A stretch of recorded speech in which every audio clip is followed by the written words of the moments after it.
Good, good evening, ladies and gentlemen, boys and girls. Welcome back to Picks and Analysis. It's Wednesday night, and you know it's Picks and Analysis night. So get strapped, get locked in, because we are in week 6 of college football, and we've got some entertaining games to talk about. Can Florida State bounce back against Miami? Or better yet, can Vandy shock Bama 2 years in a row? Will Texas go to the swamp and fall flat on their face? We're going to talk about all that tonight and more. And we're also going to talk about who would have ever thought Louisville and Virginia would be a marquee game to look out for. We're going to get into all that tonight, make our picks, our previews, and so much more here tonight on Picks and Analysis Week 6. But Jackson, how are you doing? I could not do this without my Batman, of course, the one that makes it happen, the Batman to my Robin. How you doing tonight, good buddy? I'm doing all right. This is a perfect way set to celebrate the second day of my birth week, good buddy. It's like got to hang out with Sonny Verma on a Jack Sony episode for episode 79. Hung out with Mountaineer Paul today. Hung out with Mark Rogers. Watched a little bit of the Tigers and Guardians, especially the home run that basically made the Guardians take the lead to the point where Sean McDonough threw out his puberty voice. I was so excited when he did that because I'm like, somebody knew it was my birth week this week, especially when, Brian Rosaccio, that's his name, hit that homer that took the lead for the Guardians. Thank you so much, Hayden. Thank you so much. I appreciate that, good buddy. Yes. Kane said, happy birthday, Jackson. Yes, happy birthday to Jackson. He's a young 50 years old. See, I always enjoy getting to hear your takes, whether I agree with them or disagree with them. I always get a good laugh out of you, man. Yes, and Bill Bean says he's first. But Jackson, another good way to celebrate your birth week is picking some football games. We got some interesting ones to pick this week. I mean, Jackson, we're going to talk about it, but Vandy Bama is now a game that we have to watch for, that we have to pay attention to. Oh, well, Jackson. Well, it's usually not a call-in show, Caden, but I mean, we'll see what we can do for you, Caden. Let us get through these picks, and then we'll get to it. Let us get to our business first. But yeah, Jackson, a lot of interesting games this week. And 1-2 says 50. Wow, I was thinking closer to 60. Nah, 128. Yeah, if Jackson's 50, then he's doing something right. But anywho, Jackson. My friend from Ladies of College Football is, but tell you the truth, I didn't even know she was 50. I thought she was 30. Basically like my age, I thought. Well, Jackson, here's the thing. It doesn't matter if you're 50, 60, 30. It's always a good thing, Jackson. Are you ready to make some picks? Because the older they get, the wiser you are. I got 3 words. Yes, definitely. Absolutely. We're not picking Cameron to New Mexico State. No. Whoa. I get it. You're the birthday boy. This is your birthday week. But calm down. Calm down. Lord have mercy. See, even on Jackson's birthday, he's a little... Girlfriend, I'm a diva. Obviously. But I was going to say, to segue, last week was a rough week for me, so this is kind of a get-right week for me. You did pretty good, Jackson. So you might be in the lead as we speak. But Sam Houston, New Mexico State. Since Jackson doesn't want to pick it, we won't pick it. Hey, if this game doesn't... We'll pick it for your sake, Austin. Hey, Jackson, the 49ers and Rams might be a little better. I mean, you never know. It's not going to have Brock Purdy. So he's hurting, unfortunately. And Draycon Fear says New Mexico State will win. New Mexico, Sam Houston, America. New Mexico State, Sam Houston, excuse me, is a 2.5-point favorite. Why don't you start us off, birthday boy? Does Sam Houston get their first win? I think I'm going to go with New Mexico State in a 28-24 victory. I'll go New Mexico State 31-24. Okay. Oh boy, Friday don't get it. On to the Friday games, Poor Jackson. man's Michigan, Western Kentucky, Charlotte, South Florida. I guess the football guys realized I needed some sleep or something. Here we go, Jackson. 10:30 on ESPN. West Virginia going to BYU, and BYU is an 18.5-point favorite. And Jackson, they survived the scare in Boulder last Saturday night. But does West Virginia put the scare in them again, or can they upset BYU? Can Rich Rod get a signature win in year one? What do you think, good buddy? He will get a signature win in year one, but not this game. I don't see the West Virginia Mountaineers winning this one. But BYU is going to win this one 34-14 against the West Virginia Mountaineers. I mean, Bear Botmeyer is going to chew him up like a chicken nugget. I mean, it's not going to end well for the Mountaineers.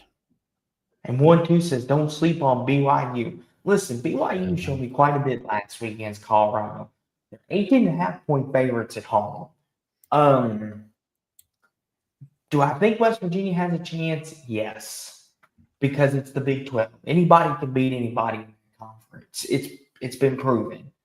But I agree with Jackson. I think BYU prevails at the end. I'll go 38-24 BYU in a shootout. I'll go 38-24. Colorado State, San Diego State. Jackson, this is a sloppy. Yeah, Colorado State, San Diego State. This is a sloppy slate of weekend games. All right, Jackson, on to Saturday. Georgia, Kentucky at noon. I know we're both picking Georgia, but does Georgia cover the spread on Saturday? Georgia will beat the spread, but not by much. Okay, what's your score? Georgia 38-14 against Kentucky. I'll go 27-10 Georgia. Well, here we go, Jackson. Gee, you sound very high on Kentucky. Not. Well, Georgia's angry. They're upset they got beat last week, so I expect them to be more motivated this week. And poor Kentucky's going to catch the brunt. And Troy V does make a good point. Kentucky usually covers against Georgia, yes. But I think they learned from their mistakes last year. I think they clean it up and get it done. I think. Noon on ESPN2, Jackson.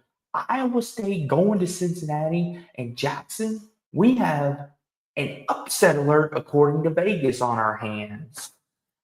Cincinnati is a 1.5 favorite over the number 14 Cyclones, Jackson. Jackson, is Vegas trying to tell us Scott Satterfield and the Bearcats at Nippert Stadium could pull off the upset? We'll wait and see. Looks like a trap game for Iowa State. And 1-2 says Cincy has a surprise up their sleeve. Don't believe me? Just watch. Here's the thing, Jackson. I know you're not a big Satterfield fan. I know. But, Jackson, do you think they have a chance to win this game? It is at Nippert Stadium. Well, here's the thing, Jackson. Even Vegas is telling you Cincinnati's only a 1.5 favorite. They're even telling you, look out for the upset. I don't know, Jackson. I mean, I've doubted Max Campbell and Rocco Beck quite a bit this year, and it's backfired on me. But this would be the thing Satterfield could do to put Cincinnati back on the map. beat a top 15 team. And Satterfield has pulled a couple upsets in his day, as we all know from his days at App State. Um, oh, you know what, Jackson? No, I won't do it again. Give me Iowa State. I almost pulled it. I almost wanted to pick Cincinnati because they're at home, and Nippard's a hard place. You can't say anything this time. You can't be like, you taught me how that was like, nope, that was on you, buddy. But Bean's like, do it, Austin. No, but Bean, I'm gonna be smart this week. I want my get back. Um, I'll go 24. I'll go 24-22. Iowa State. I think Iowa State is going to win this one in 28-20 fashion against Cincy. Here we go. Noon on Fox, Wisconsin going to Michigan, and Michigan is a 17.5-point favorite. Jackson, does Wisconsin have a prayers to do it? They better take advantage of the receiving core of Michigan. They better put a ton of pressure on Bryce Underwood if they want to have a chance on this one. And Troy B does make a good point, Jackson. Wisconsin looks like a team that quit. Yeah. They got smacked off the face the earth by Maryland. But that's a team that needs an exorcist.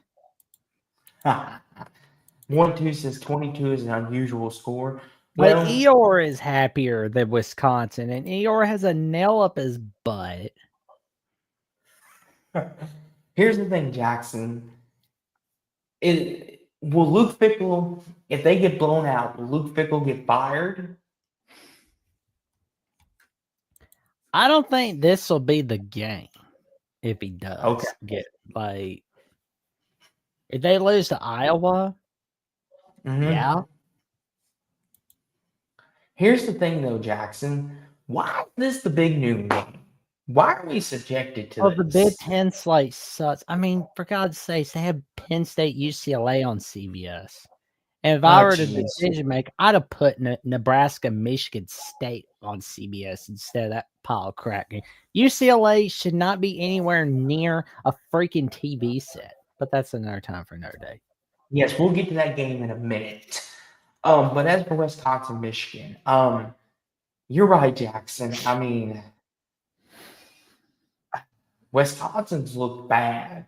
I mean, they had one great game against Middle Tennessee, but then against Bama, they looked bad. They looked bad against Maryland. So how good is Maryland really? Well, we're going to find out throughout the rest of this season if Maryland's legit and Mike Locksley is saving his job or they were just a one-hit wonder. I'll pick Michigan 28-13. They don't cover. Oh, I'm going Michigan in a 31-10 victory. Okay. They're going on the Big Ten Badgers. Yeah, that's why I said 28-13. They'll play it easy. Wisconsin will make a move, and then they'll Michigan will pull away late. Noon on the Big Ten Network, Illinois, Purdue, and Jackson. Oh, go ahead. Yeah, I want to get to Troy V's comment where he said, funny how they had one of the best slates of games last week, followed by the garbage slate this week. Well, that just means one thing. When you have a sloppy slate, that means upsets are coming. Who's getting upset exactly? Who's going to have a high-scoring game? You're going to see that. I'm telling you. You're going to see, and I'm telling you, you're going to see some top play you would not expect to see during the sloppy slate. Now, I will say this, though, Jackson. Number 22, Illinois, going to Purdue, noon on the Big Ten Network in Jackson. Illinois is only a 9.5-point favorite. And I wonder, Jackson, if Vegas, if they're not buying the Illinois stock, if they're like, okay. I don't think it's that exactly. I don't think it's that. What do you think it could be? Do you think Well, Purdue's Purdue better looks than like the perfect trap game to me because I mean they're coming off a huge victory over USC, and next week they Mhm. got Ohio State coming to their backyard, and you're going to Ross-Ade Stadium. And they Mhm. have a competent head coach this time. Last year, Purdue had an incompetent head coach, and they almost Jackson. lost to a Purdue team with an incompetent head coach. So that's something not to forget. And Illinois, Purdue, let's look at this from okay. So like Illinois has not had a good history against them within the last 15 years. Mhm. Not a good history. So I think that's what the odds makers are considering. I Mhm. honestly I don't see Illinois beating the spread. I see them winning, but they're not beating the spread. And I Because think because we're getting a glimpse of what Barry Odom and friends are going to bring at Purdue. Jackson, what is Purdue's nickname? They are called the Spoiler Makers. Mm-hmm. That's a good point you bring up. Next week, Illinois has Ohio State coming to Champaign, and Hell, this game Vegas. should be on bid noon kickoff. Not a depressed Wisconsin team. No offense to Wisconsin. Well, Jackson, I think it's because it's in Purdue, and they probably don't think it's going to get good ratings. Yeah, I don't care, dude. It's like And Babine says that is the nickname, Austin. But you're right, Jackson. It seems like Barry Odom's turning Purdue around. He's making them competitive again, making them look good, so to speak. And as for Illinois, Jackson, big game next week against Ohio State. Um, they bounced back last week pretty good. Slow first half, but they got it together against USC. So here we are. Spread's 9.5. I'm gonna go with Illinois, Jackson, but I'm gonna go 31-27 Illinois in another shootout. Illinois, I've got them winning 34-27 on this one. Okay. Me and you both have Purdue scoring 27. Noon on the ACC network, Jackson. Boston College going to Pitt, and Pitt's a 6.5-point favorite. So basically a touchdown. Both these teams, Jackson, are in dire need of a victory. Pat Narduzzi and Bill O'Brien are trying to right the ship. Pitt blew a 17-point lead last week to my boys.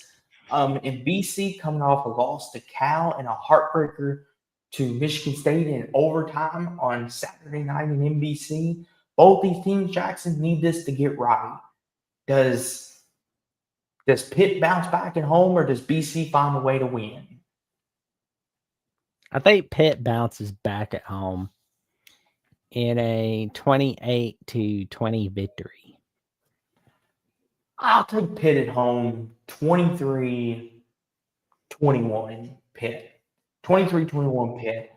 Jackson, This Nets game was overhyped to death in the preseason. Jackson, here's the thing.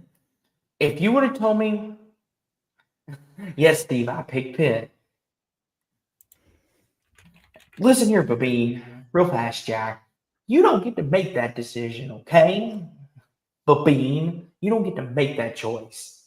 Listen here. You take your almighty Gators and go over. Shoot, shoot, shoot. Anywho, um, um, this is a good point, True. Troy B. Clemson, North Carolina, the somebody has to win bowl. You want to know something, Jackson? ESPN had this ranked as the third best conference game in the ACC at the beginning of the year. And I could see why. Dabo versus Bill Belichick in Chapel Hill. But Jackson, what is wrong with Clemson? What they have there is a failure to communicate. Chat will know what I'm talking about. And like Wolverine Age says, that both of these teams are terrible. Jackson, Clemson has no run game. Kate Klubnik's not looking like the Heisman favorite that everyone thought he would be. And Jackson, their receivers aren't creating separation. And then you look at it from this side. North Carolina has got half a roster. Like Bill Belichick just kind of put this roster together on the fly. And it's kind of like Jackson, at the beginning of the year, I would have said, I'm looking forward to this. I'm excited. Bill Belichick versus Dabo, two of the greatest coaches, respectively, in their primes. And it's just like, we get this instead. And it's like, ugh. And here's the I thing, too. felt I Go felt ahead. like this game was a little overhyped from the jump, but I didn't think it'd be this bad. I mean, Jackson and Clemson's a 14.5 point favorite. Jesus. Ugh. Listen, and typically I would say, you know what? I would agree. Yeah, it's Bill Belichick's first year in the conference. Dabo's been here, but Clemson hasn't been showing the world anything either. I mean, Jackson, I don't know who to Bill pick. Belichick is destroying his freaking legacy, man. I mean, it's like I think honestly, he should just sat there and waited for an NFL job to open up, or just basically wait another month. That is all he had to do was wait another month, in my opinion. Don't just take any old job, but the real reason why he took that North Carolina job was to make sure his son had a job waiting for him, letting him know, hey, son, you're going to be okay because you're going to be the next head coach of North Carolina.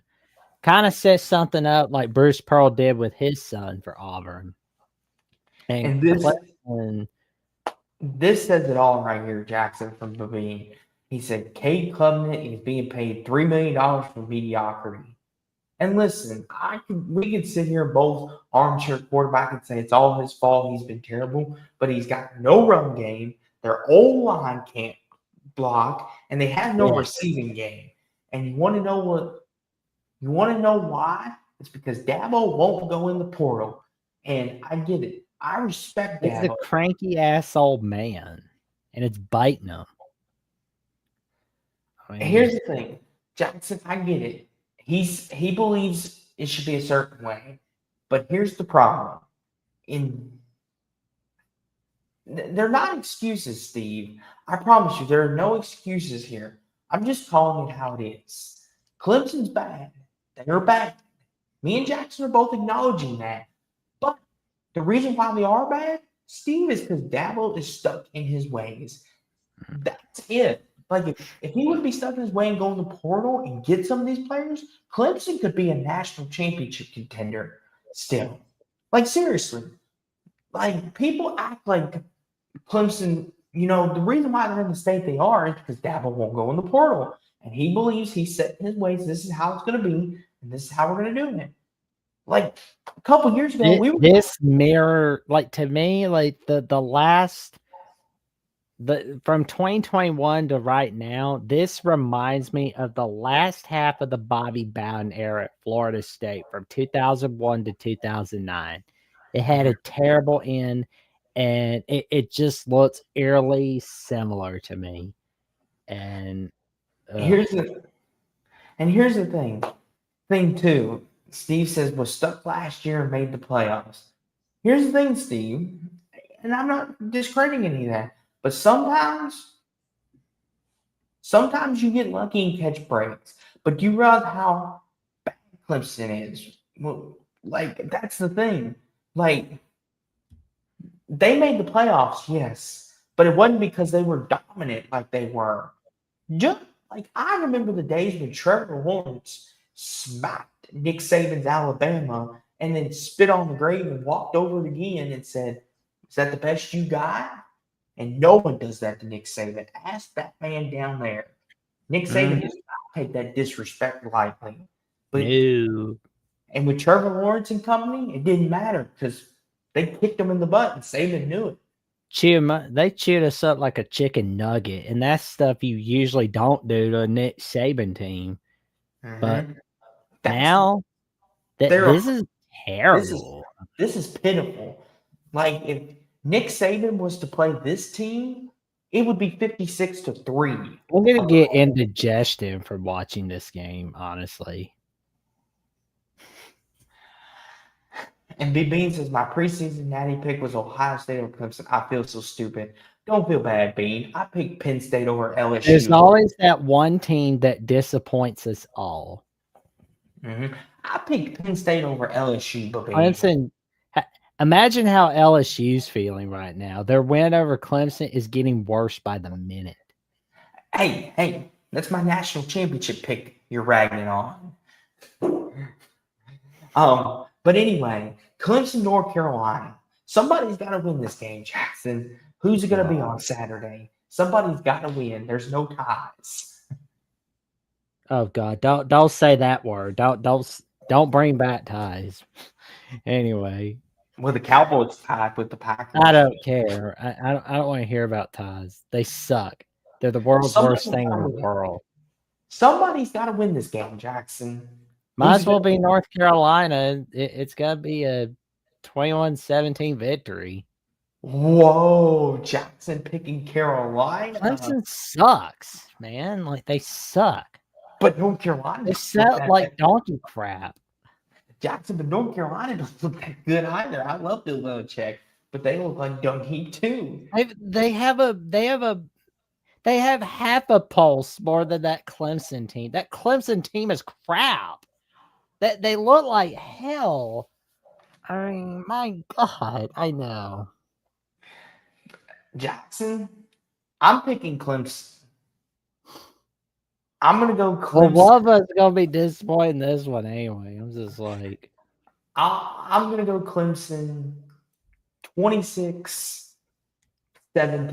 Clemson. 26-17 Clemson. That's what I think too. 1-2. I mean, am I seeing shades of 2024 Florida State with 2025 Clemson? That's what I feel like I'm seeing. 26-17, Jack Clemson. I don't care that Dabo and Belichick are coaching one another. That should not be an ESPN game because Clemson has crapped on us. That game should be on Disney Junior after the Bluey show. Okay, Jackson, let's calm down. Let's not disrespect two Hall of Fame coaches. Let's not do that, good buddy. Well, and don't disappoint us. That's what I say. Here's the thing, Jackson. Listen. As bad as they both are, they're still two Hall of Fame coaches. Let's not disrespect them too much. BP's making us laugh tonight. Maybe Demons and Jackson making. No, Babine. Jackson's a man of his own word.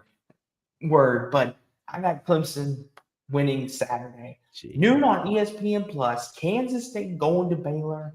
And Baylor's a touchdown favorite. And Jackson, you want to know something? Kansas State, just when you think they start to look bad and they've given up, all of a sudden they show you why they're Kansas State. They looked good last week against UCF. What in the world? Oh, man. They're the most confusing team in the Big 12. I don't even kid you, Jackson. I mean, they kind of play with their feet with Oklahoma State. And Kansas State, I feel like, is starting to get life back into them. It's like that bye week did a good number for them, and they realized they're still in play for the conference title. Because, like, yeah, we lost Arizona, but here's the thing: Arizona is a non-con team this year. I mean, this isn't Waco. Here's the thing, Jackson.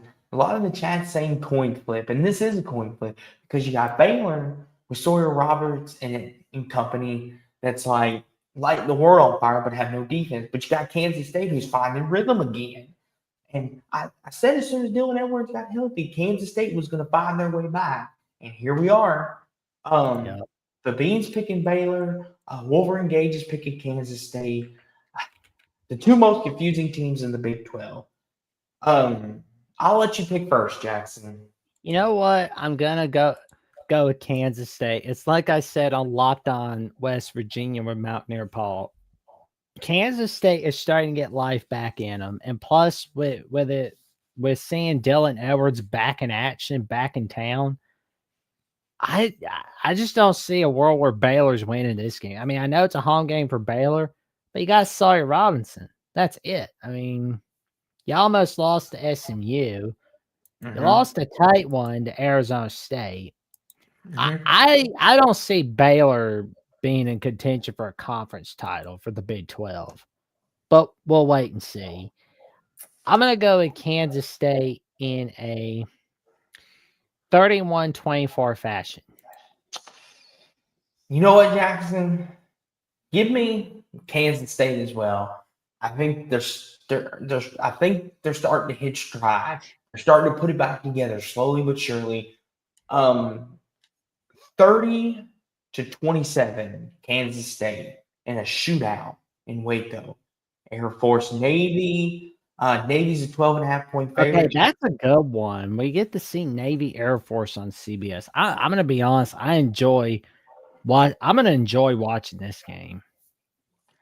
Navy's 12.5-point favorite, Jackson. Who wins the Armed Forces showdown? I've got Navy winning in a 28-13 fashion. I'll go Navy 14-10. Okay. Army UAB, Ohio Ball State, 1 p.m. on the CW, Jackson. Oh, God. Wake versus Virginia Tech. Virginia Tech is a 6.5-point favorite, and Jackson, all of a sudden, Virginia Tech has life again. Jackson, let me ask you something. Did Virginia Tech purposely play bad to get rid of Brent Pry? Ooh, that's a good question. Because Jackson, where was this team 2 weeks ago? They're starting to look like the team we all thought they could be. I mean, they didn't play like this against Old Dominion. They didn't play like this against Vanderbilt in the second half. Nope. And I'm kind of. I feel like I'm going to enjoy a little bit of this game for a little bit more than I would Clemson, North Carolina, because at least these teams are going to disappoint you for this year. Like Wake Forest, they're a disaster, right? Because they're Wake Forest. Wake Forest is all right. They almost beat Georgia Tech last week, so they got some life. They have more life than Clemson and North Carolina, but Virginia Tech, I got to be honest, though. Is Philip Montgomery looking to make a play as the Nets head coach of Virginia Tech? It's looking like he could be. Well, Jackson, if he takes them from 0-3 to 6-6 or 8-4, he might just win the job. Well, yeah. You have to at that point. I'm going to go with Virginia Tech in a 31-17 victory. Wade did show me a little life, but it's in Virginia Tech, and Virginia Tech's playing some really good football. But it's on the CW, though. That's the thing. But when Virginia Tech beat North Carolina State, I was thinking to myself, why do people not talk about Dave Doreen being on a hot seat? And sure enough, a friend of ours, Matt Zimick from College Wire, wrote an article about it. Because, bro has had 13 years to get North Carolina State to where he was supposed to do. Mm-hmm. He's basically just like Dave Doreen. I just got to tell you, 13 years. He was supposed to have taken North Carolina State to a BCS Bowl like he did with Northern Illinois. He might as well have just taken the money from the athletic director in December of 2012 and just taken a dump on it and wiped his butt with it and flushed the toilet. That's how much of a turd Dave Doreen is. You don't go lose to a pile of crap Virginia Tech team. I'm not blaming Virginia Tech. I blame Dave Doreen. Dave Doreen's a turd, man. He's a freaking turd. Jackson, we'll get to NC State here in a minute. Calm down, good buddy. Calm down. You're going off the rails on me. I don't know how we got on Dave Doring and Virginia Tech was on this list. That's why. But I'll go Virginia Tech as well. I'll go Virginia Tech 34-31 in a shootout. UTSA Temple at 1, Campbell, NC State. There you go, Jackson. Now ranked. I mean, a freaking baby, a freaking toddler sucking on its rattle could beat a god-awful, pitiful Virginia Tech team from hell. And North Carolina State couldn't even do that. I blame the dumbass Dave Doreen. He's going to be called Dave Dumbass from now on until he can quit shooting himself in the foot. I mean, I know people give James Franklin crap, which they should, but I don't ever hear anything about Dave Doreen. I mean, because he's at NC State, Jackson. I don't care. I don't care if he's at freaking Cancuda. I don't care if he's at freaking Cancuda. You were hired to get NC State to a BCS bowl. You were hired to get them to a New Year's Six bowl, and you haven't even done that. You wiped your butt with the money you were given by the athletic director in North Carolina State. Good buddy. You have to put in context, though. He's at NC State. I don't care. He's not. You were winning at. I mean, Matt Campbell's winning at Iowa State. Iowa State's a crap hole. What is your excuse, Dave Doreen? Oh, that's North Carolina State. I don't care. You don't realize this. Hold on. If we're going to take a crap on NC State, look who they've been stuck with for so long. They've been stuck with Clemson, Florida State, Miami, Louisville, Jackson. Do you realize Virginia Tech? Like, people want to make fun of the AC, but for so long, NC State was stuck playing those teams every year, and your cupcake games were physical Wake Forest teams. So, Jackson, I'm going to give him a little pass. No. Because it's NC State, Jackson. It's time to cut the cord on the Doreen era. Because, I mean, you fired Tom O'Brien after 6 years for not getting you over the hump. You fired Tom O'Brien. Like, Tom O'Brien was there from 2007 to 2012. And he couldn't get Russell. He couldn't get North Carolina State to the ACC title with Russell Wilson in 2010. He was just a bit outside 2010. Yeah, and to Steve's comment, ACC propaganda. Yes, Steve, there is ACC propaganda. Because just in case you all haven't noticed, Louisville fan. Big Red over here, Louisville. So I'm going to do anything I can to make our conference look good. Heck, there was a time when the ACC was one of the best conferences in college football. We were revered. Not anymore, but we're gonna get back there. There was a time we were revered, okay? Clemson was winning. It is like Doreen has done just enough. And at some point, where do you want to go if you're North Carolina State? Because, like, again, you fired Tom O'Brien after 6 years. Dave Doreen has done nothing but sit on his ass after 13 years. I am not delusional, Babine. Thank you very much. 2016-2017, we were revered as one of the best conferences in college football. Like, it is like because it is time to just cut the cord on the Doreen era. You're not going anywhere. You're happy with only being sits and sits. Here's what you need to do if you're North Carolina State. Get a winner. Go the James Madison route. Get Bob Chesney. Get him before Virginia Tech does. That's what I say to North Carolina State. Here's the thing. Jackson Campbell, North Carolina State.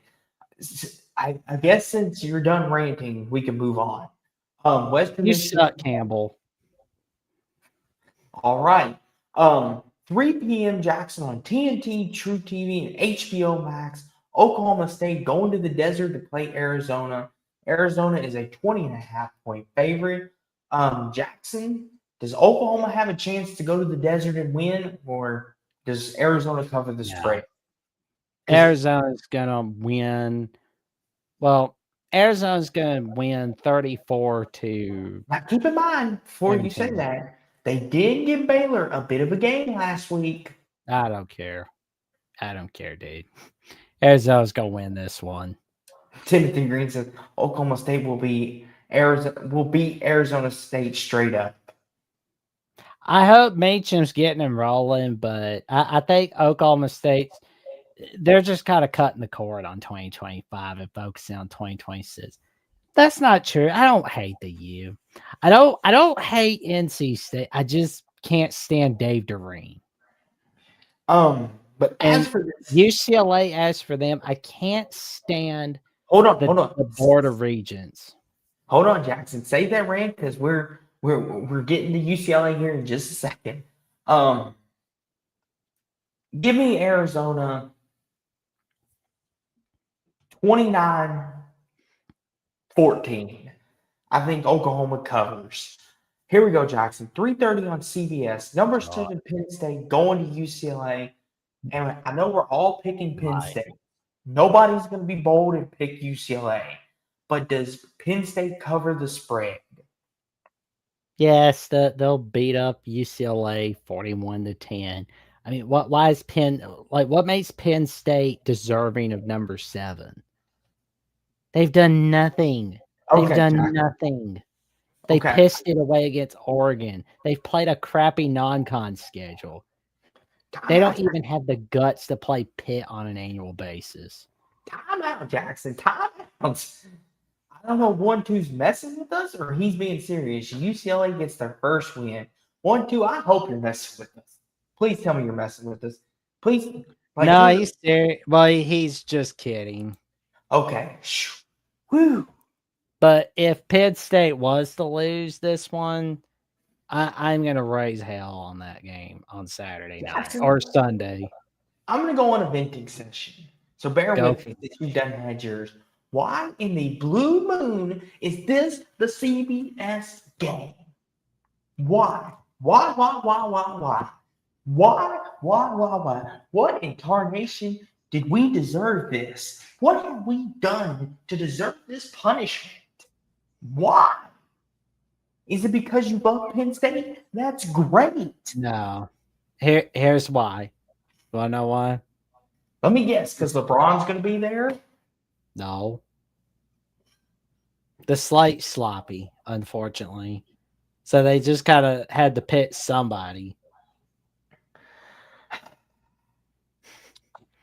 This is pathetic, Jackson. This is pathetic. CBS being city host. This is pathetic, though, Jackson. I am sick and tired of CBS and Big Noon Kickoff treating us back. Listen here. This is not how you send Gary Danielson out. That is a legendary announcer. And this is how you're going to send him out? Make him watch Penn State, UCLA. Well, they're probably going to have Gary Danielson call USC UCLA in for rivalry week.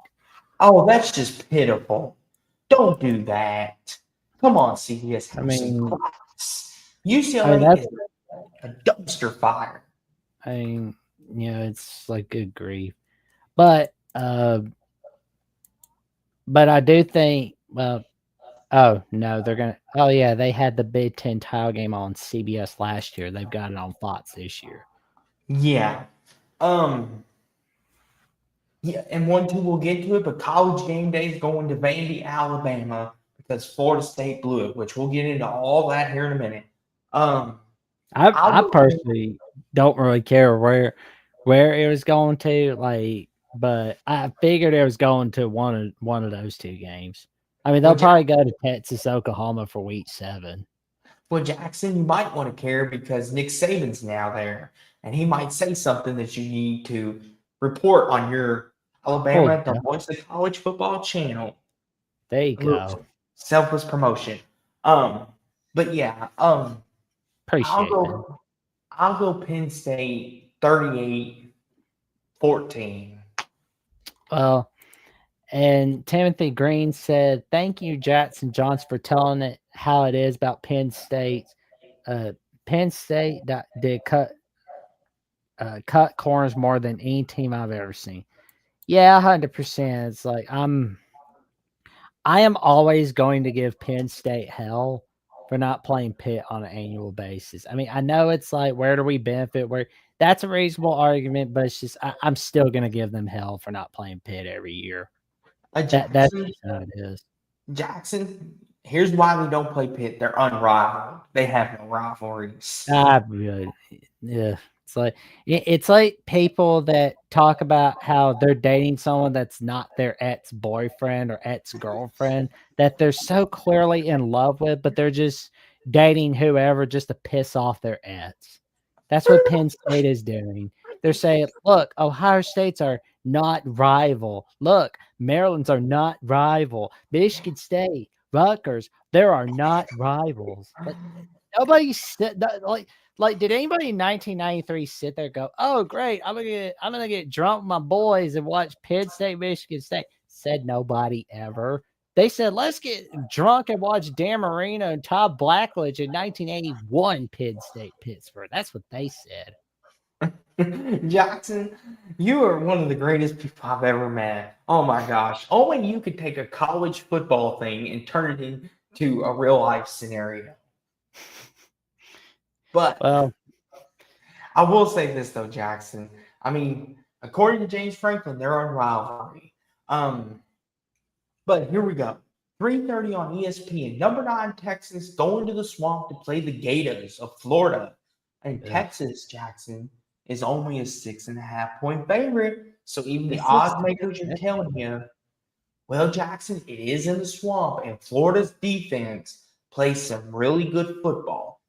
Here's the thing, Jackson. I'm gonna sound crazy, but Florida can win this game. Because you want to know why? It would be the Red River building. rivalry next Saturday, and it being a possible trap game for Texas, and the spread is Texas 6.5. That's why you possibly have Florida upsetting Texas. No, you didn't listen, Jackson. It's because it's in the swamp, Jackson. Oh, listen here. I didn't do that. There we go. There we go. We fixed it. Um, but anywho, Florida Jackson, they can win this game. If DJ Langway plays like we know he can, that Texas defense could be had. I haven't seen them much against a running quarterback, and I don't know how they're going to handle it. And it could get interesting. And listen, Arch, his first true road start in the SEC in the swamp. I mean, they went to Ohio State, of course, right? Like, and that's a big time environment. But this is his first true road, big game SEC road start. And Jackson, we'll see how he does. But Billy Napier and company, Jackson, they might win this football game, and it might save Billy Napier's job. Honestly, Jackson, I've been doing a lot of thinking on this, but I might pick Florida for the upset in the swamp. I'm just gonna tell you right now. There's a stat that I saw on my birthday for Josh Pate yesterday, and Texas Florida features the 103rd versus the 102nd third down offense in the country. But I mean, Texas is just kind of get themselves ready for the rest of the season. I mean, they had some cupcake games, but now it's put up or shut up time. Yep. Jackson, I really like where Florida's going, honestly. And let me ask you this, Jackson. This is for Florida's season. This is to save Billy Napier's butt. And they need this. Like you said, Oklahoma's coming to town next weekend for the Red River rivalry. And here we are. In Texas, Jackson, other than Ohio State, they've been playing cupcakes. So, and Florida's been battle tested. And Jackson, they were in. Yes, Steve, we know it's a 1-3 team, but you have to understand going to the swamp is one of the hardest things you can do. I don't care if you're the number 1 team in the country, going to the swamp is hard to do. Just talk about it, B-Bean. Talk about it, B-Bean. B-Bean said, don't do it, Austin. No, Austin. Listen here, Steve, with all due respect, just ask Jackson what happened last time Bama went to the Swamp. They were in a dog fight. They were Yep. literally in a rock fight. And that was with Yep. Bryce Young in that 2021. offense. Yeah. I'm going Jackson, with Texas. It's going to be hold 20. on. Whoa, whoa, whoa. Jackson, I did not give you permission to do that. Just for that, Jackson. Since it's your birthday, I won't fire you, but I'm going to fine you. But go ahead, though, good buddy. Go ahead. I'll let you talk. 28-10 Texas. Let's hear your pick, Austin. What's your score? Texas by I said 28-10 Texas. Thanks, BB. You're going with them Gators, aren't you? I mean that smile's showing it all, man. You know what, Jackson? He's Give me the Florida Gators in the Swamp. Give me Florida 24-17. Give me the Gators to go to the Swamp. And the Gators in the Swamp to upset Texas, thus making the Red River rivalry next weekend even all that more important. And like small town Republican said, chomp chomp in the swamp, baby. Yep. 24-17 Florida. I'm calling it my upset special of the week. Wee woo, wee woo, wee woo, wee woo. See, Jackson, shame on you. You should have believed in the Gators. I went with Texas for this one. I mean, Jackson, you're mad at me, Dean. I'm mad at you, Austin. What are you mad at me for? Because I picked Florida, I'm showing faith in your mighty Gators for me. well, BB wants Napier gone. He's like, I meant shame on you, Austin. Okay. Listen, I'm so mad at me. Anywho, I'm going Florida to upset Texas. 3:30 on ABC. Vanderbilt versus Alabama. Number 16 Vandy taking on number 10 Alabama. Bama's a 10.5-point favorite. And college game day and Nick Saban's return to T-Town on Saturday. I swear it looks like the baseball gods and the football gods realized it was my birth week. You know, like Tuesday was my birthday, and this week's my birth week because they're like, okay, we gotta get Sean McDonough calling some Major League Baseball playoff games because number 1, he got to throw out the puberty voice with the Guardians hit a game, take the lead against the Tigers in the bottom of the 8th. And he's probably going to throw out his puberty voice tomorrow afternoon in that game. And they're having him call Alabama Vanderbilt. So Yeah. I'm excited about this game right there. Real fast, Jackson, because this is your team and let you preview and break it down, give a little sneak preview, and do a little shameless promotion. But Jackson, here we go. Alabama lost to Vanderbilt last year. Last season, it was the first time since 1984 that we lost to Vanderbilt, and the first time since 1969 that we lost to Vanderbilt in Nashville. Here's the thing, Jackson. Did you see what the head coach of Vandy said about Clark Lee? Did you see what he said? Oh, what was he saying? I know Diego Pavia was running that mouth. Well, he always does, Jackson.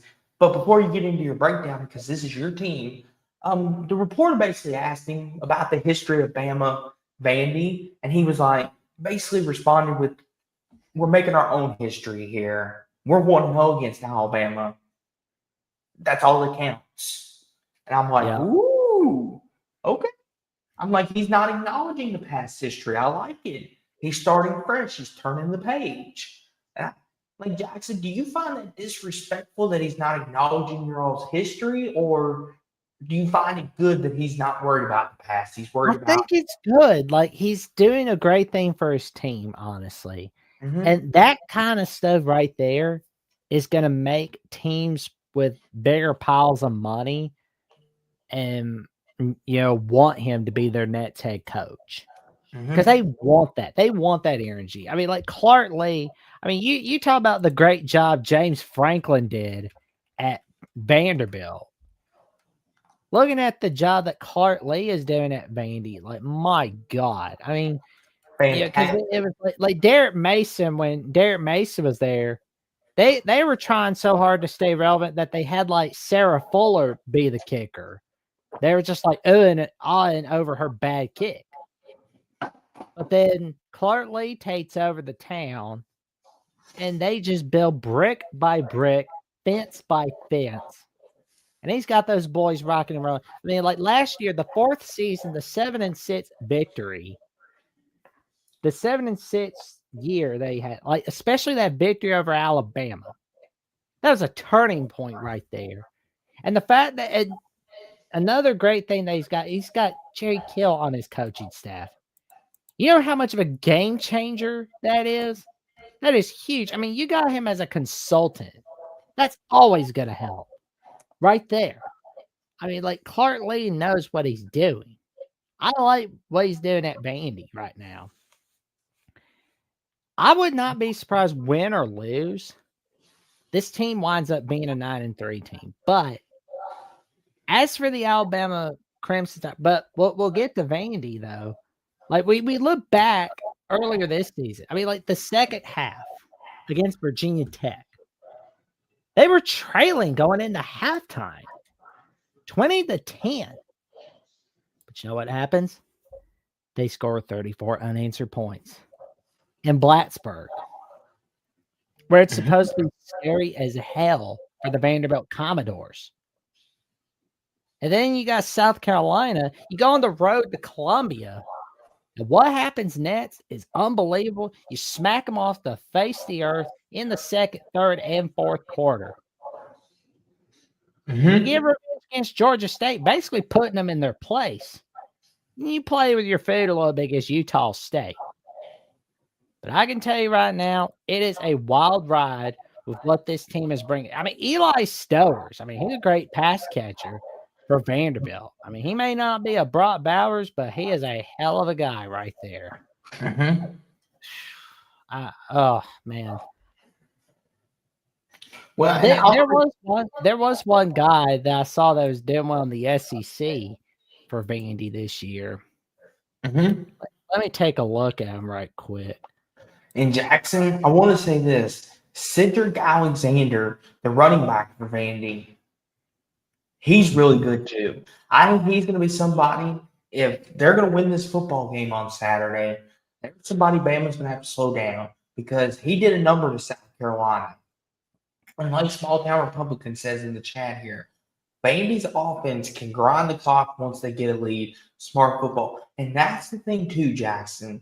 Not a lot of people realize this, but if Bama goes down 10-0, 14-0, you basically, game's over because Vandy's got you right where they want you. They got the drop on you. That's the thing, Jackson. If Bama's going to win this football game, they got to stomp on them and do it quick. They've got to take the heart and soul out of them. Because if you let Vandy hang around and let them keep in the game, and then all of a sudden, with 2 minutes to go, they're in scoring distance and can win the football game, then that's where Diego Pavia shines at his brightest, good buddy. And he becomes a superstar in those moments. So Bama needs to get on them and get on them quick and keep their neck on their throat and not let them up. But agreed. And we look at Alabama as well.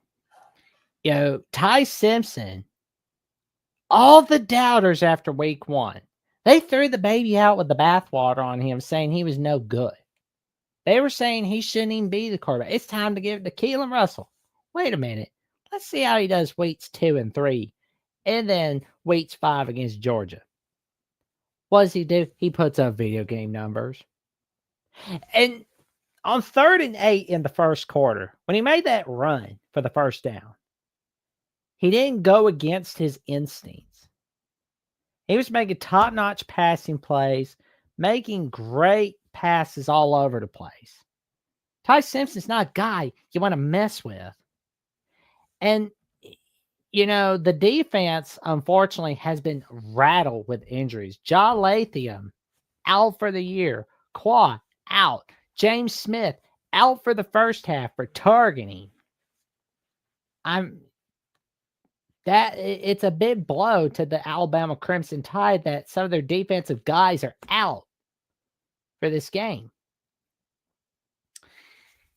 But also, the running game. There's been so many questions about that. It was a little better against Georgia. But you hand that ball off to Jam Miller and company, you are going to be more than all right. Make sure it's not all on Ty Simpson. You're set and you're ready to rock and roll. And looking at this game, it's basically going to be the first quarterback that gets the 400 passing yards in this game or close to it wins this game. You're muted, Austin. There we go. We're unmuted now. Here we go. What I want to say too is this too, Jackson. Is Alabama going to be complacent like they were last year? Because No. Jackson, With college game day in town, no. Because that's the thing, Jackson. Not a lot of people realize this, but Bama's in the exact same position they were last season. Basically, they got a big win over Georgia, a season-defining win. Everything looked like it was coming up Bama's way. And DeBoer, it was like a honeymoon phase. And then all of a sudden, Vandy beats them. And then once again, everyone's happy with Kalen DeBoer. Everyone is thrilled he's be the head coach. Are they going to get caught again? And Bama's only a 10.5-point favorite in Tuscaloosa. But, Jackson, since you're the Bama man, I'll let you pick first. Well, I'm going to be honest with you. 10.5 is too high for Alabama. I think it should be 3.5. I mean, I know that's too small for some people, especially against a Vandy team, but you don't want to underestimate Vanderbilt. That's what we did last year, and it bit us in the rear. But Vanderbilt is going to bring this game rocking and roll. They have had this game circled on this calendar since they lost. They had it circled on their 2025 schedule. And BB makes an excellent point. They fixed their problems after Florida State. And they also fixed their problems after Vandy 2024. No doubt about that. I think Alabama's going to get it done. I don't think it's going to be a butt whipping. I'd like for it to be a butt whipping, but I'm going to be realistic and say that Alabama wins this one 34-27. Oh, and by the way, this will be the first time since Thanksgiving of 1937 that this is a ranked matchup. And the things that happened in 1937, Snow White and the Seven Dwarfs was the #1 movie out in theaters. Shirley Temple was the #1 actress singing about animal crackers in her suit. But I forget the lyrics, we had our 14th annual Macy's Thanksgiving Day Parade that year in 1937. Now, Jackson, Steve is asking, was Alabama complacent or just not very good last year? We weren't as good last year. I think it's a little bit of both, but we just weren't as good as we were in years past. But by the way, 1937, we did beat Vandy to play for a shot at the Rose Bowl. We were back in Pasadena, but we lost to the Cal Golden Bears and got shut out to end the 1937 season. The last time Notre Dame beat Ohio State was 1936, and that was when Donald Duck was wearing his white hat instead of that iconic blue hat at that time. Leave it to Jackson. Leave it to Jackson to be the one to know that. But this is going to be interesting. I will say this. As the old saying goes, Will lightning strike twice? Unfortunately, as much as I would like to see Vandy win, because it would be monumental for college football. If Vandy can do it 2 years in a row, I just don't think they're going to do it. Alabama's going to be prepared. They're hungrier this time around. They understand, hey, we can't be taking anyone lightly anymore. We can't be looking ahead. We can't be celebrating. I'm going to take Alabama to win 34-20. I got Bama winning by 2 scores. 34-20 Bama. I think the Bama defense gets a pick six to make it look worse than it actually is going to be. 3:30 on NBC and Peacock, Jackson. Boise State going to number 21 Notre Dame. Notre Dame's Now a 20 that is a great game right there. Notre Dame, Boise State. Because Jackson, Notre Dame's playoff dreams are on the line once again. Here's the thing, Jackson. Boise, we saw them opening Thursday night against South Florida, and they looked off. But once they kind of found their rhythm against smaller opponents, now going to South Bend and Jackson, there's a historical jinx in this game, and Notre Dame will be wearing their green uniforms. Oh, Jesus. And you know what happens when Notre Dame wears their green uniforms? They Jackson? lose. They lose. Uh-huh. Stop wearing the green uniforms, Notre Dame. So, Jackson, with them wearing the green uniforms, Boise's got a chance because for whatever reason, Notre Dame can't win in green. What the hell is it with it being 20.5? Oh, my God.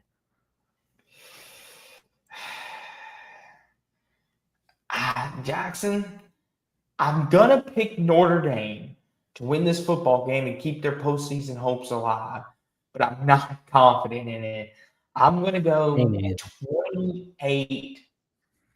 I'm going to go 28-25 Notre Dame. I'm just going to go 35-31 Notre Dame. I mean, I'm that defense sucks. I mean, I know they look good against Arkansas, but it's like they're depressing. Arkansas's depressing. Don't act like they're 1964 Arkansas. Is Notre Dame fans acting like that's a big win? No, it's just a lot. It's just that if anybody's going to pretend Arkansas is such a big win, it's not. Arkansas is a disaster. They are hell on earth. I know Boise State lost to South Florida, but nobody brings their A game against South Florida. Everybody brings their A game against Notre Dame. Here's the thing, too, Jackson. Like who are you going with? Are you going to pick the upset? I said Notre Dame 35-31. Okay, my bad. You're good. Here we go. 3:30 on ESPN2. Number 24 Virginia going to Louisville, and Louisville's a 6.5-point favorite. Now that's a game that should be on CBS. Jackson, who would ever thought? And be honest in the chat. I want you all to be honest and transparent with me. Would you ever would have thought a Louisville Virginia game would mean something in October? Everyone would have been saying, Louisville Virginia, that's just a run-of-the-mill ACC game. But now it's high stakes time because Virginia controls their destiny to Charlotte after this game. Jackson, Louisville got down 17-0 against Penn. But Miller Moss and company, Jackson. Miller Moss, listen, for all of his faults, Jackson, he finally is finding himself again. He's finally. I'm reading the comments. Austin, if you pick Louisville, us Louisville fans might let you. But hold on, Jack. I gotta set this guy straight. But Bean, I thought you had the mighty Gators. I thought that was your team. Listen, you can't be jumping ship. Don't be getting it. Hey, you either ride with us all the way or you get out of the car. Okay? Thank you. But Jackson, Virginia, and Tony Elliott got a monumental win last week, maybe the biggest in program history. And Jackson, Tony Elliott with that win might have saved his job last week. Jackson, are you ready to take Virginia more seriously now? Is my question. Because I think Virginia's in hangover effect for this one. Are you ready to take them more serious though? Are you ready? Like seriously for bowl eligibility? Yes. But do I see them winning the ACC title or getting to a conference title because they caught Florida State on a night off? No. Here's the thing, though, Jackson. If you look at Virginia's schedule after Louisville, it's not that bad. They can really, if they continue to play like what they did against Florida State, they could run the table. We could see a Virginia Georgia Tech ACC title game, Jackson. Wouldn't that be something? It is in Louisville though, but is Virginia going to have a hangover? Yep, Virginia has a hangover. Hold on. Listen here, Troy B. You will not question my fandom over here. Listen here, Troy B. Listen. I don't get snippy with many people here, but you will not question. My blood is red as they get. I sat through the dang Bobby Petrino disaster after Lamar left. You cannot tell me I don't love this team. I sat through that piss poor, ugly basketball program that we dealt with these last 5 years, it feels like. You don't question my fandom, buddy old pal friend. After everyone left them, I stayed here. I've been here since day one. Thank you very much. Anywho, Jackson. Listen here, Babine. Listen here. You're getting on my nerves over here. Listen here. You're getting on my nerves. Babine, just for that, your mighty Gators, I hope we play you all basketball and we whip your butt.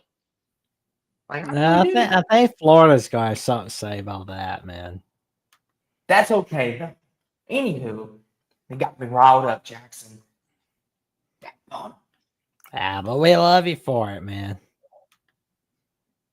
Listen here, Troy. Listen here.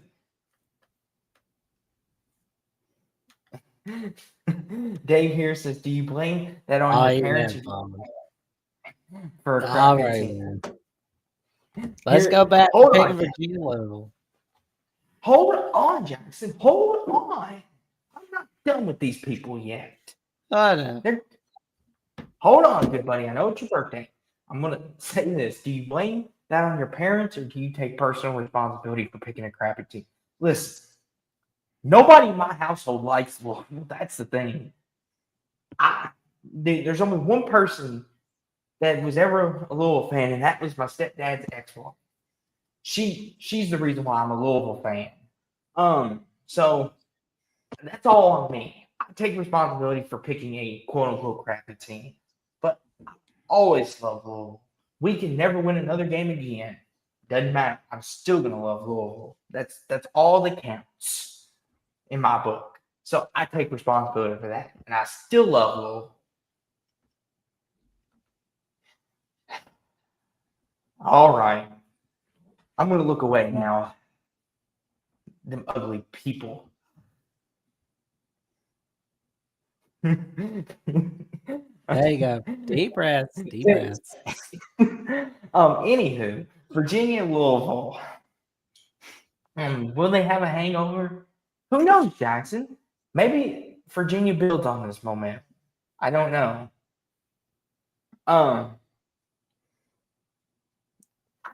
Jackson, I mean, here's the thing. Do you remember when we beat Notre Dame a couple years ago, Jackson? we lost to Pitt, and then we kept it rolling. I could see Virginia doing the same thing here. But the way we started last year, Yep. Well, Troy V says he's just breaking your balls. Now, I now know go he and is. get your shine bots. I know he is. I know he is. I get fired up sometimes, though. I do. I get fired up. Just go home and get your shy bots. On the shot box. Troy made I it don't easy even. for me. Okay, back to Virginia Louisville. We done went off the rail. Thanks, Pavine. Get my blood pressure up. Thanks. Oh my God. Jackson, I'm gonna pick Louisville. I think our defense comes through for us. And I think Miller Moss is finally turning the corner, and Jeff Brom, I think he'll draw up enough trick plays to get it done. Give me Louisville 27-21. I've got Louisville winning 31-20. Okay. 3:30 on the Big Ten Network. Well, Washington, Maryland trail for the first time this season. Washington Jackson is a 6.5-point favorite. So that even tells you something, Jackson. Even Vegas thinks Maryland's overrated. That they're taking the road team, by a touchdown. But Jackson, Malik Washington, he's the truth for Maryland. That dude's a baller. He's looked really good. And he went to Wisconsin, Jackson, and they handled Wisconsin. Now, I know you can say Wisconsin's not good, but Nope. Jackson, the jump around is a hard place to go and win and dominate. So I give him a lot of credit and a lot of respect for doing that. But Washington, how much are they going to be lingering after last week's loss to Ohio State? Because they were in that game for almost the full 4 quarters, Jackson. They had a chance if they could have converted. Does Washington have a hangover? What do you think, good buddy? I think Washington's gonna win this one. It's Really? I've got Washington winning. You think they go to College Park and get it done? Okay. Well, it's gonna be tight. That's the thing. I've got Washington Okay. winning 28-24. Okay. Steve says Big Ten games finally. Oh boy. No. We're not going down that path, Steve. Noah Jackson, I'm not having Malik Washington and Maryland. I think they're playing good. And I think Michael Locksley and company's got a really good football team this year. Give me Maryland 28-27 in a 1-point victory. UNL Monroe, Northwestern, Jackson. Oh God. Does Northwestern cover the 11.5? Yes. 24-10. Anytime I hear Big Ten slander, I'll go 25-17 Northwestern. 3:30 on ESPN Plus. Oregon State, App State. App's only a 1.5 favorite. Does Oregon State get their first win, Jackson? No. App State wins 24-21. I'll go App State 20-17. 3:30 on the AC Network, Jackson. Syracuse going to SMU. SMU's a 17.5-point favorite in Jackson. Syracuse looked awful without Stephen Jelly. And they looked bad. They looked pitiful. Is there any way they could stay in this football game? Or is SMU going to roll? I think SMU's rolling their butts, unfortunately. Give me your score. SMU's going to win 35-24. I'm gonna say 30-3 SMU. Oh, geez, you are brutal.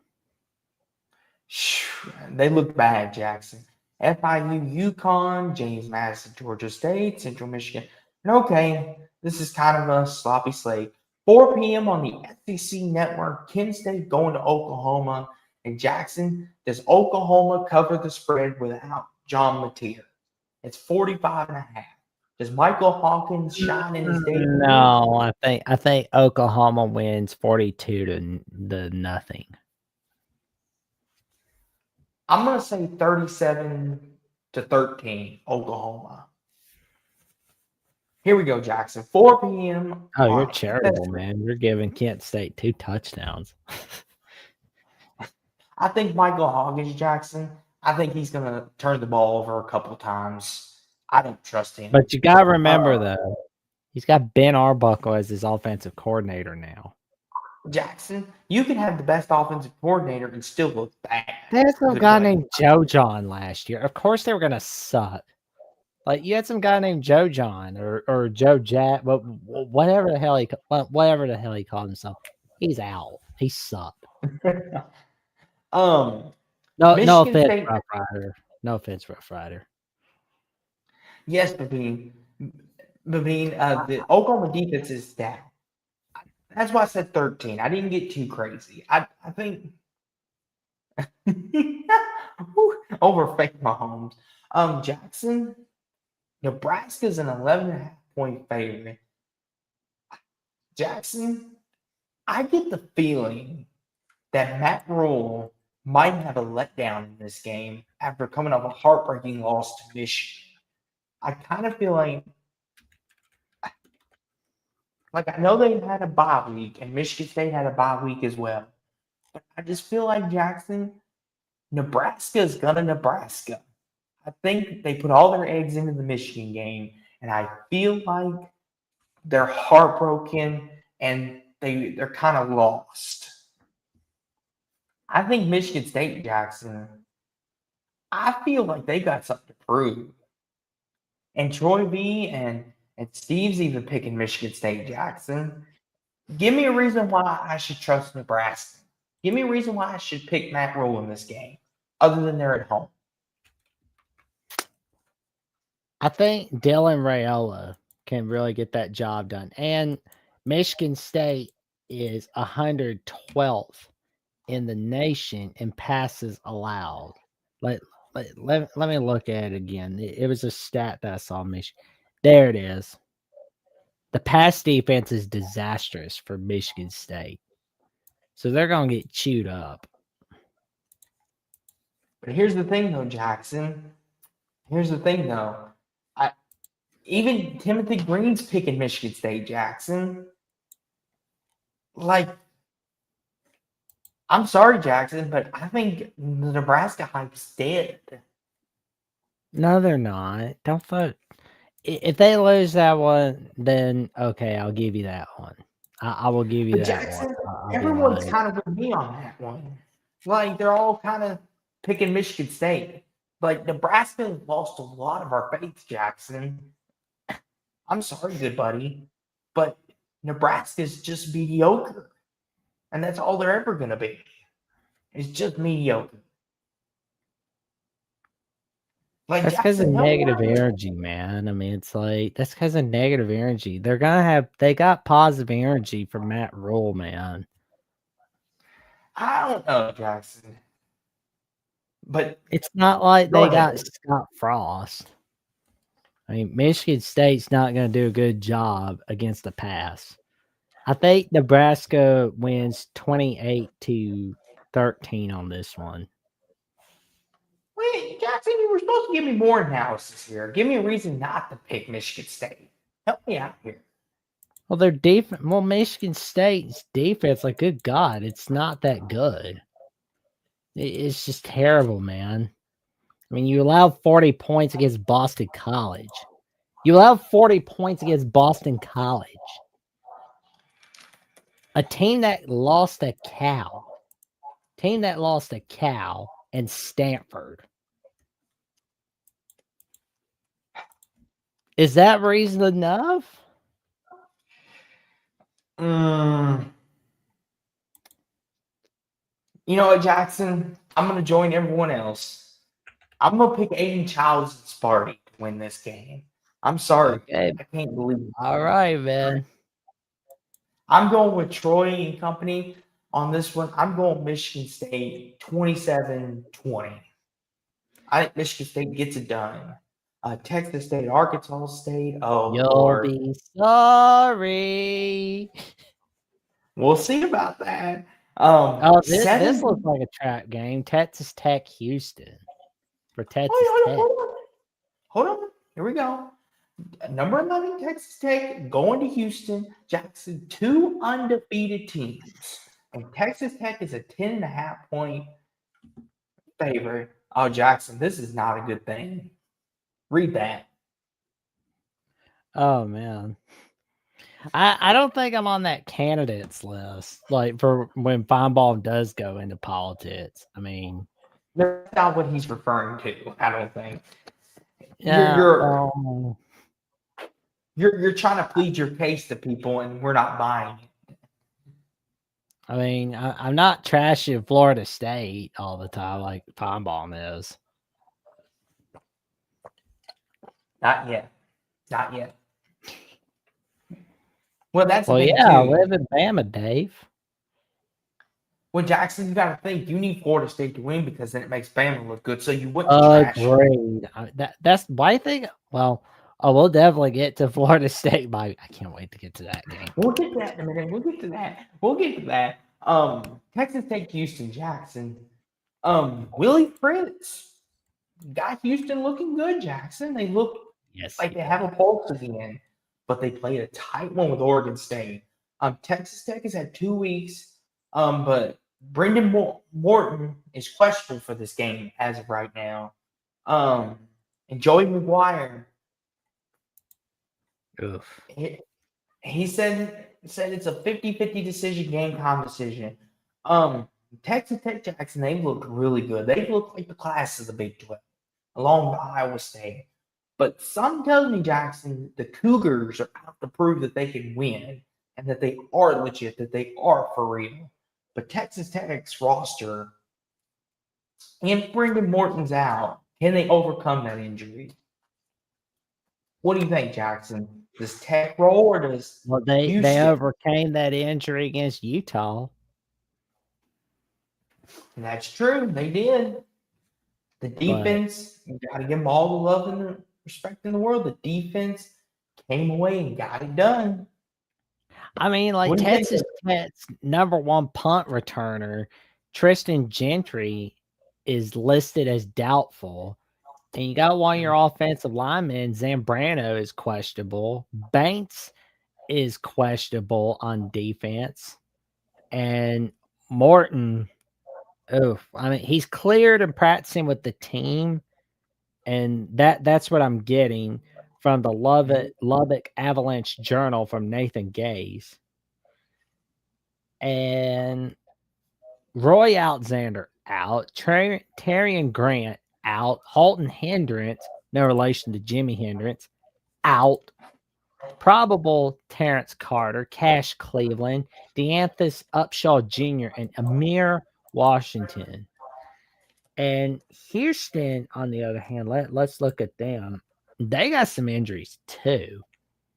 Well, 3 are ruled out. 3 players ruled out. Oh my God. Everybody's just battered and bruised into this game. Good grief. My God. But at least Connor Webman and company's doing all right. Mm-hmm. Yeah, Jackson, Texas Tech is injured badly. That's the thing that worries me. I mean, these are 2 of the 20 unbeaten teams in all of college football. And Timothy Green says, I think Houston keeps it real close and a possible upset. Yeah, Jackson, Willie Fritz, I think he has the whole magic in him. But Tech's injured. I'll let you pick first, good buddy, because I know you love you some Willie Fritz. Well, you know, last week I was watching them and I stayed up till 2 a.m. watching this team, right? They were trailing the Oregon State Beavers. I mean, you shouldn't be trailing a god awful Oregon State team, but Oregon State caught them napping, looking ahead to Houston a little bit, and Houston was like, crap, we got to win this ball game. And they scored 17 unanswered points in that game. Mm-hmm.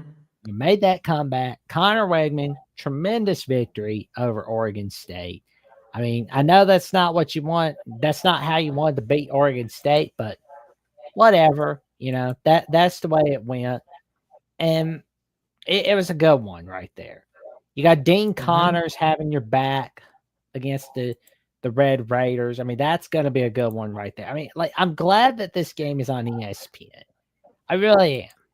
I mean, it's a sloppy slate, but that means upsets are coming. And yeah, Texas Tech is always good at offense. They are.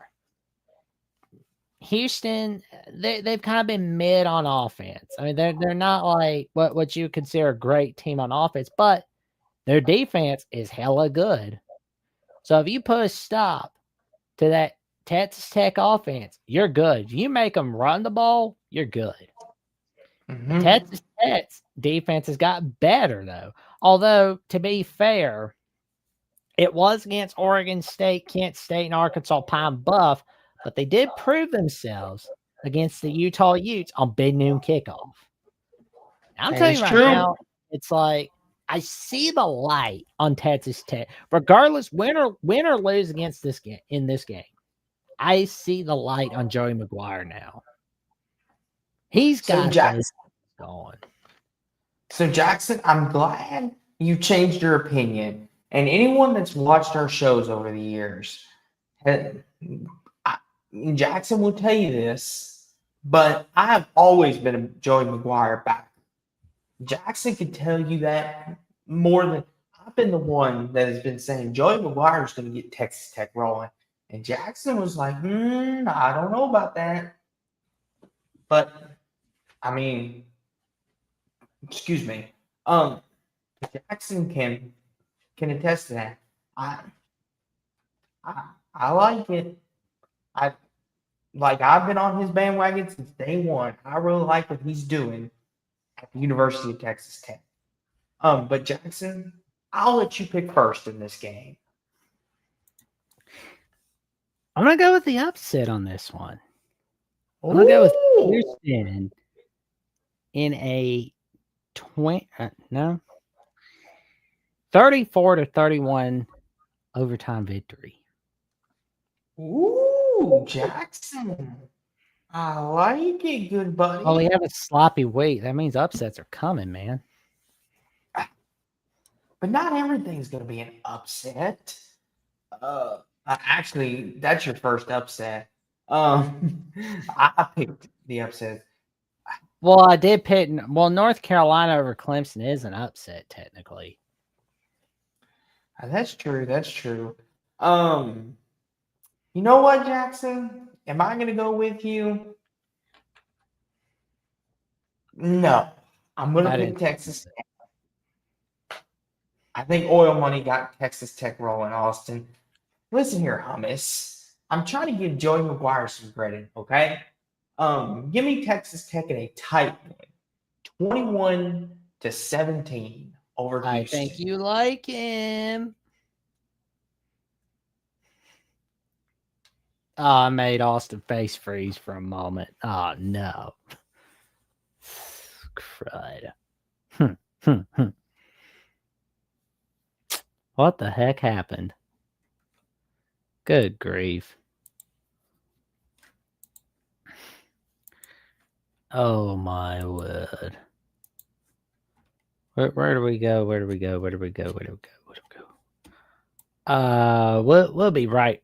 Let me see. Yeah, Troy V says deep thought. Yep, no doubt. No doubt. I don't think there's deep thought in the Minnesota Ohio State. Okay, I think I froze. Did I freeze? Yes, you did. Okay. You said Texas Tech 21-17, correct? Yes. UNLV Wyoming, real fast, Jackson. Does UNLV go to 5-0? My apologies for freezing. Wyoming upset zone 28-24. Yes, I'm back, Thomas. The freezy freeze. It happens. I'll go UNLV 31-25. South Alabama. Oh, Jesus. 7:30 on NBC and Peacock. It's Minnesota going to #1 Ohio State on Big Ten Saturday night. Big Ten Saturday night. Okay, anyway. Ohio State's 23.5-point favorites. And Jackson, I'm going to say this right off the bat. I'm not picking Minnesota. I'm not making that mistake twice. Give me Ohio State 34-10. Buckeyes win 41-10. I'm not making that mistake twice. Durham MVP, Ohio State by a lot. Yeah, it's going to get ugly. The poor Gophers. The next one. Miami, Florida State. Come on down. You're fired. Anywho, I'll take over from here. I was saying that poor Gopher was going to get shot. Anywho, the poor Gopher will have a quick ceremony. There we go. Okay, we acknowledge the Gopher. Anywho, 7:30 on ABC. #3 Miami going to Tallahassee to take on the Noles.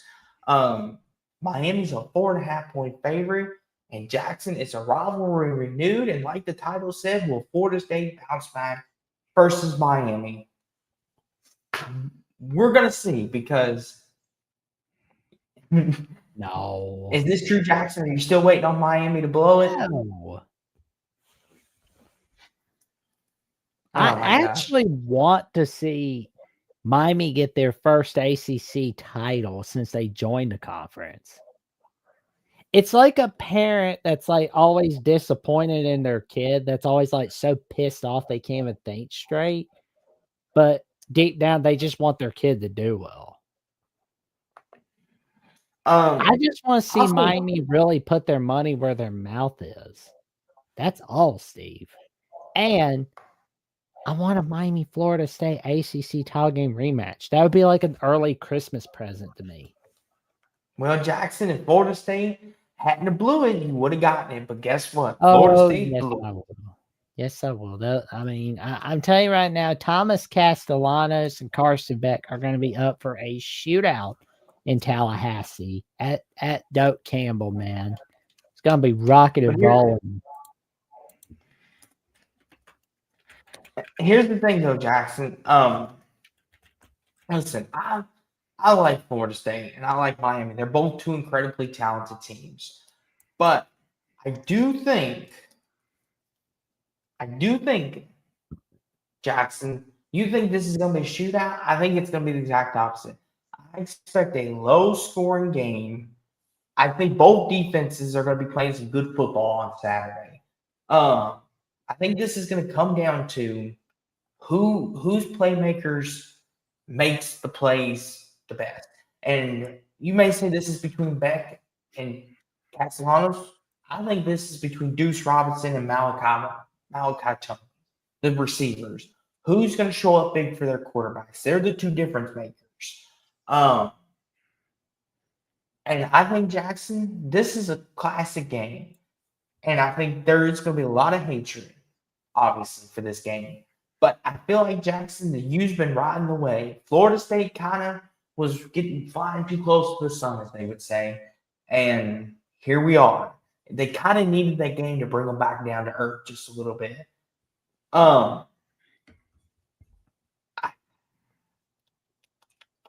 Could I see Florida State winning? Yes. Do I think they will? I don't know. But I'll let you go first.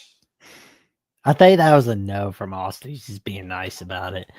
I think we're going to see Florida State take that lead with 27-24. Then we're going to see Miami get the field goal range. And history is going to repeat itself. Guess what's going to happen? They're going to miss a field goal. They're going to miss it. Oh, my God.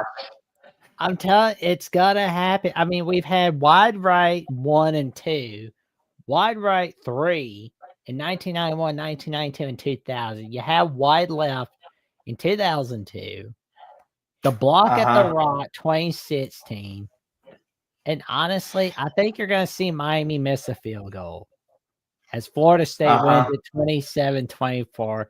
Thomas Castellanos gonna win it. And yes, I am gonna get my wish on Miami, Florida State in the ACC title game rematch. I will get my wish. I will get my wish. Jackson, you know something? I would be inclined to agree with you, but here's the problem. Virginia ate them up.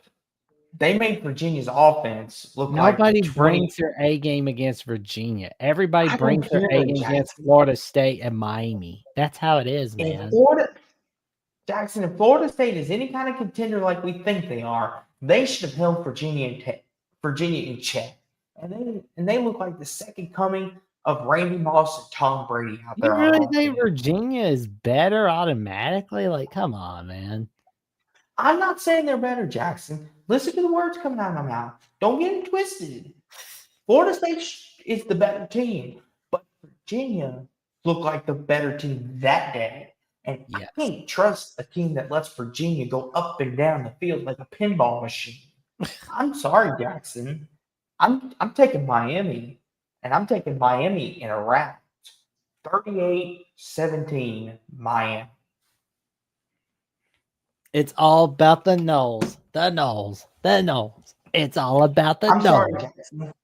Carson Beck's going to submit his Heisman case on Saturday. They're No, going to tear that defense up. I'm sorry, good buddy. Mark it down. In your dream I've of got Miami losing a tight one. Mark it down. no, what Jackson does, I got Miami winning in dominant fashion. Oh my god. Jackson, your dream of a Florida State Miami championship game rematch dies Saturday. No, it won't. No, it won't. It's gonna die Saturday. No, it won't. I guarantee you it won't. Oh man. 7:30 on the SEC Network. Mississippi State going to College Station to take on number 6 Texas A&M. Texas A&M 14.5-point favorites, Jackson. Jeff Libby and the Bulldogs, they're not to be messed with anymore, Jack. They're looking good, and they're looking like a team that could spoil some playoff hopes in the SEC. But, Jackson, A&M and Mike Elko, what did I tell you about Coach Elko, Jackson? I've been preaching since day one he got there. He's going to make A&M a contender, and he's doing it. And Marcel Reed Jackson is making his case for a Heisman season. Mike Elko Jackson might be Coach of the Year up to this point in the SEC. Or Don't Jeff count Libby. your chickens for the hatch just yet, good buddy. We've got plenty of football to go. But as for this game, though, how are we feeling? Honestly, I feel like Texas A&M is going to win this one against Mississippi State. I mean, they're more disciplined and they have more of a handle on clock management than the Tennessee Volunteers, which I'm going to tell you right now, Tennessee's mismanagement on clock management almost cost them against Mississippi State. I mean, it was like, really? You're going to go for a field goal when you're really outside field goal range. And Yeah. you pissed away against Georgia. I mean, of course, you're going to come up short of the playoffs. Mississippi State, I'm impressed what they're doing. Oh, my God. Shaping, tremendous. I mean, that game-winning touchdown against Arizona State was huge. It was huge. And then Notre Dame win for Texas A&M has just propelled them to great heights. And I'm really impressed with what both these teams are pulling. Mm-hmm. I really hope, honestly, if Mississippi State is having great years to come with Jeff Lebby, that it doesn't get associated with bad luck in any way, shape, or form. I hope so too, Jackson. I mean, here's the thing. Mississippi State has had. Listen here, Darrell. You're throwing us off track. You stop it, Darrell. or you're fired. Anywho, All right, Benson. anywho, Mississippi State's look really good, Jackson. They've exceeded all expectations. Even if they lose the rest of the way, 4-8, they're still going to be tickled to death. But Jackson, I have a feeling Jeff Levy's got some magic left. But in Kyle Field at night, it's a hard place to play. Just ask Alabama. I want to pick an upset, Jackson. I really do, because it's hard not to root for A&M. I mean, not A&M, Mississippi State. Pardon me, but it's like, give me Texas A&M, Jackson. Marcel Reed and company at home. I'll go 37-31 in a shootout. Texas A&M is going to win this one in a 35-20 victory over Mississippi State. Fastest 10 minutes. We've got Colorado TCU on Fox. Jackson, whoa. Calm down. You say that for me. Listen here. I'm so sorry, Coach Prime. Jackson disrespected you. Listen, Jackson. This is Coach Prime we're talking about. 7:30 on Fox. Colorado going to TCU. And 13.5-point favorites is TCU. Coach Prime once again being doubted. And Jackson, when Coach Prime is doubted, he does his best work. Good buddy. He does his best work. But go ahead. Well, I mean, you got Josh Hoover and TCU just getting prepared. They're coming off a humongous, disappointing loss to Arizona State. Colorado's just, they've been disappointing so far this season. And yes, they have. They've been very disappointing. Very disappointing. But if we get the TCU that we saw in the first half against Arizona State, this is going to get ugly.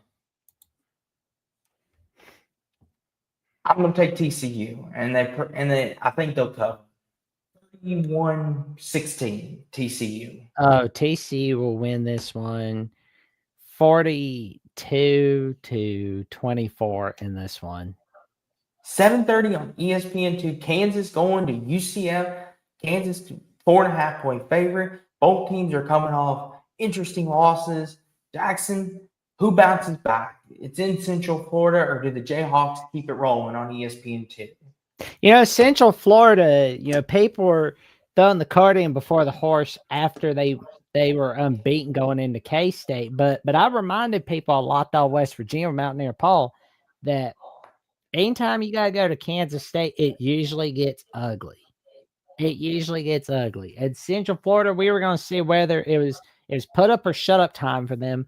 But honestly, is Central Florida going to be a bowl eligible team? We're going to wait and see. The Kansas Jayhawks, on the other hand, are coming off a loss against Cincinnati. They were close, but no cigar, as Weird Al Yankovic sings in that song with the kitty cat, trying to get them girls. Anyway, Jalen Daniels going against Central Florida Knights. I'm telling you right now, usually Central Florida wins at home. But I think Kansas will make that an exception, as Kansas wins this one in a 35-24 victory on the road. Central Florida does not intimidate the holy crap out of the Kansas Jayhawks.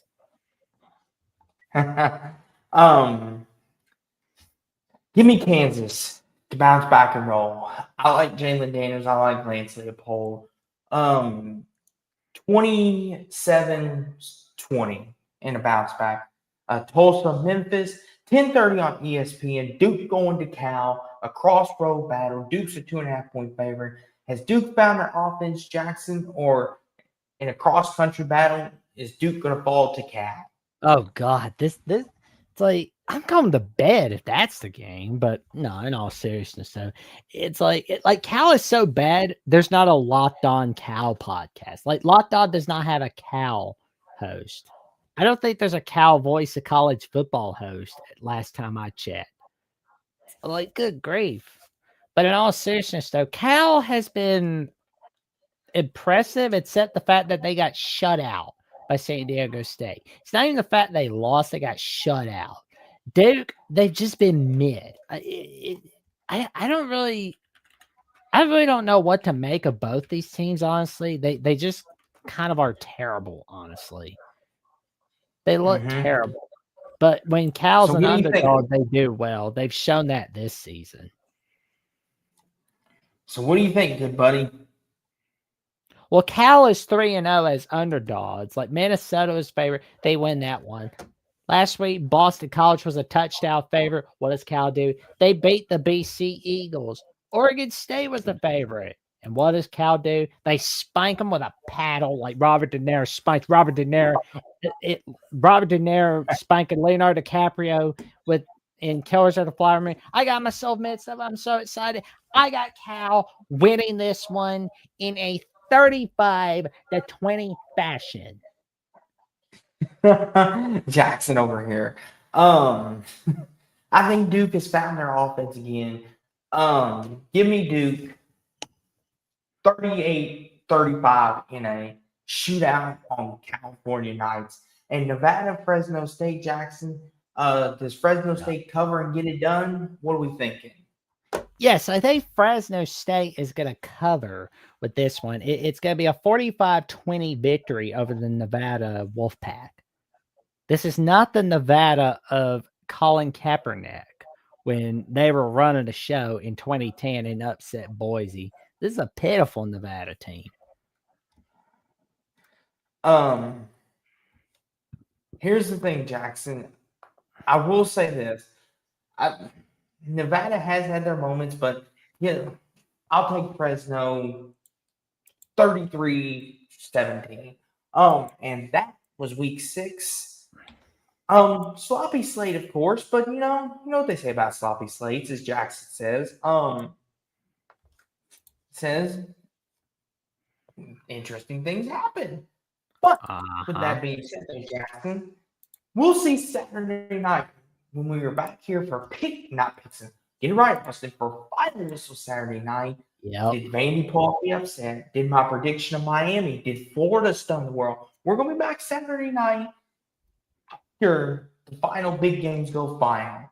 So, with all that being said, though, there's a lot of things happening in our worlds, but the most important thing happening in our world is the birthday boy, and that is Alabama, the voice of college football, and the Alabama Voice College Football merch store where you get tumblers, hats, blankets, shoes, whatever you like, caps, and it's good for drinks if you ever get thirsty on the job or doing videos like me. Jackson, take it away. What do you got going on this week? And let the people know. Well, they can check out my latest episode of Crimson Tide Live for Bandy Week, where I had on Billy Derrick from Bandy 247. And I can tell you right now, it was a fun ride right there. He joined Coach Smook, Jeffrey, and I to discuss the preview of Alabama Vanderbilt and how historic that game would be. And I can tell you right now, it's going to be a fun ride. We discussed the keys to victory and so much more.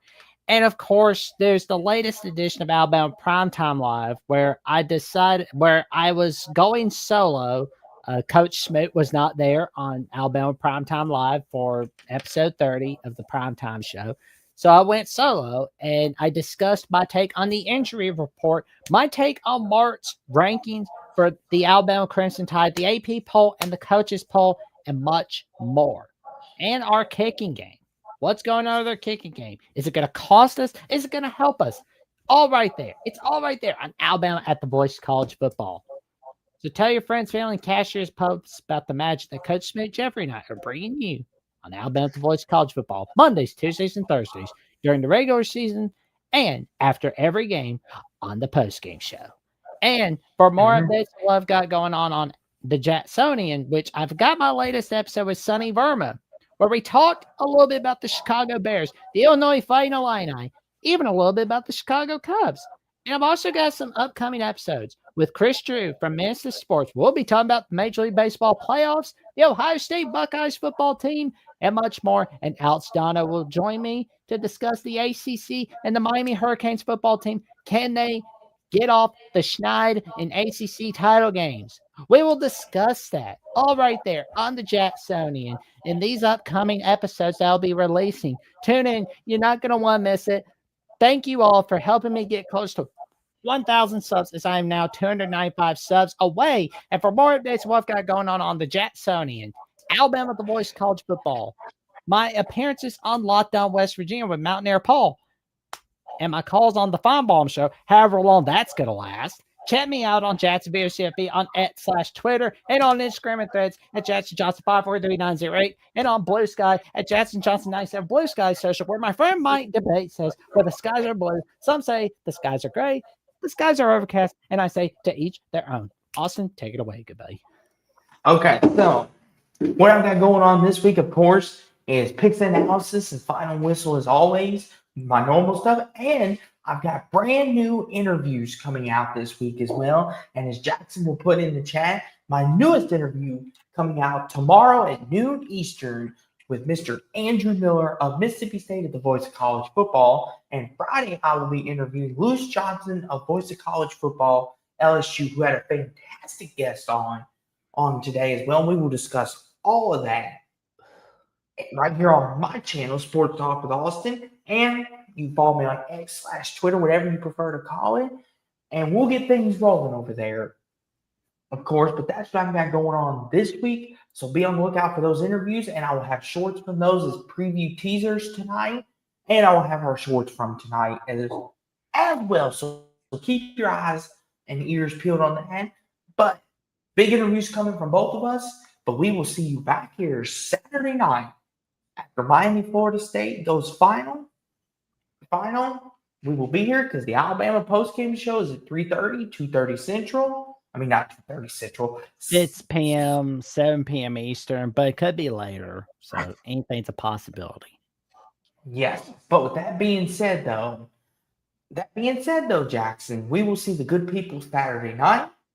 And as Steve says, he wants his theme song. Well, Steve, let's give it. Like, comment, subscribe, click on notification bell so you never miss another video, and we will see y'all soon. Take care, everybody, and good night.